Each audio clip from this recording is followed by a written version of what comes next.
ದ್ವಾದಶ ರಾಶಿಯ ಫಲಾನುಫಲಗಳ ಬಗ್ಗೆ ತಿಳಿದುಕೊಳ್ಳೋಣ. ಮೊದಲಿಗೆ ಮೇಷರಾಶಿ. ನಿಮ್ಮ ವೃತ್ತಿಗೆ ಸಂಬಂಧಪಟ್ಟಂತಹ ವಿಚಾರಕ್ಕೆ ದೊಡ್ಡ ಮಟ್ಟಿಗೆ ನಿರ್ಧಾರವನ್ನು ತೆಗೆದುಕೊಳ್ಳುವಂಥ ಸಾಧ್ಯತೆಗಳು ಈ ದಿನ ಇರುತ್ತೆ.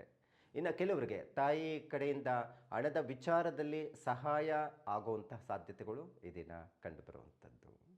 ಇನ್ನು ವೃಷಭ ರಾಶಿಯವರಿಗಂತೂ ಆಸ್ತಿಗೆ ಸಂಬಂಧಪಟ್ಟಂತಹ ವಿಚಾರದಲ್ಲಿ ಏನಾದರೂ ಮಾತುಕತೆ ಇರುವಂಥದ್ದಿತ್ತು ಅಂತ ಹೇಳಿದ್ರೆ ವಾದಗಳು ವಿವಾದಗಳು ಹೆಚ್ಚಾಗಿ ಕಾಡುವಂಥದ್ದಿರುತ್ತೆ. ಮತ್ತು ವ್ಯವಹಾರದಲ್ಲಿನೂ ಸ್ವಲ್ಪ ಎಚ್ಚರಿಕೆ ಅಗತ್ಯ ಇದೆ. ಇನ್ನು ಉದ್ಯೋಗಸ್ಥರಿಗಂತೂ ಉದ್ಯೋಗದ ವಿಚಾರಕ್ಕೆ ಸಂಬಂಧಪಟ್ಟಂಥ ಬದಲಾವಣೆ ಮತ್ತು ಉದ್ಯೋಗದಲ್ಲಿ ಸ್ವಲ್ಪ ಸಮಸ್ಯೆಗಳು ಉಂಟಾಗುವಂತಹ ಸಾಧ್ಯತೆಗಳು ಹೆಚ್ಚಾಗಿರುತ್ತೆ. ಇನ್ನು ಮಿಥುನ ರಾಶಿಯವರಿಗಂತೂ ಯಂತ್ರೋಪಕರಣಗಳಿಂದ ಅನುಕೂಲ, ಕಾರ್ಯನಿಮಿತ್ತವಾಗಿ ಪ್ರಯಾಣ ಮಾಡುವಂಥ ದೂರದ ವಿಚಾರದಲ್ಲಿ ಇರುತ್ತೆ. ಅದರಿಂದ ಅನುಕೂಲನೂ ಹೆಚ್ಚಾಗಿ ಕಂಡುಬರುತ್ತೆ. ಇನ್ನು ಕರ್ಕಾಟಕ ರಾಶಿಯವರಿಗಂತೂ ವ್ಯವಹಾರದಲ್ಲಿ ಹೊಸ ಆಲೋಚನೆಗಳಿಂದ ಹೆಚ್ಚು ಅನುಕೂಲ ಉಂಟಾಗುತ್ತೆ.